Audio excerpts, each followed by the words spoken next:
بسم اللہ الرحمن الرحیم۔ السلام علیکم ورحمۃ اللہ وبرکاتہ۔ ناظرین و سامعین، ہمارا آج کا موضوع ہے بہلول دانا کی دانائی کا واقعہ۔ ہارون رشید نے بہلول کو ہدایت کی کہ بازار جائیں اور کسائی کے ترازو اور جن پتھروں سے وہ گوشت تولتے ہیں وہ چیک کریں، اور جن کے تول والا پتھر کم نکلے انہیں گرفتار کر کے دربار میں حاضر کریں۔ بہلول بازار جاتے ہیں، پہلا کسائی کا تول والا پتھر چیک کرتے ہیں تو وہ کم نکلتا ہے۔ کسائی سے پوچھتے ہیں کہ حالات کیسے چل رہے ہیں؟ کسائی کہتا ہے بہت برے دن ہیں، دل کرتا ہے یہ گوشت کاٹنے والی چھری بدن میں گھسا دوں اور ابدی نیند سو جاؤں۔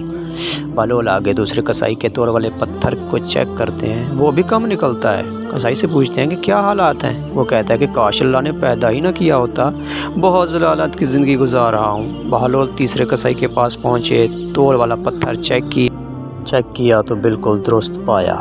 کسائی سے پوچھا کہ زندگی کیسے گزر رہی ہے؟ کسائی نے کہا کہ اللہ تعالیٰ کا لاکھ لاکھ شکر ہے، بہت خوش ہوں، اللہ تعالیٰ نے بہت بڑا کرم کیا ہے، اولاد نیک ہے، زندگی بہت اچھی گزر رہی ہے۔ بہلول واپس آتے ہیں، ہارون رشید پوچھتے ہیں کیا خبر ہے؟ بہلول کہتے ہیں کئی کسائی کے تول والے پتھر بہت کم نکلے ہیں۔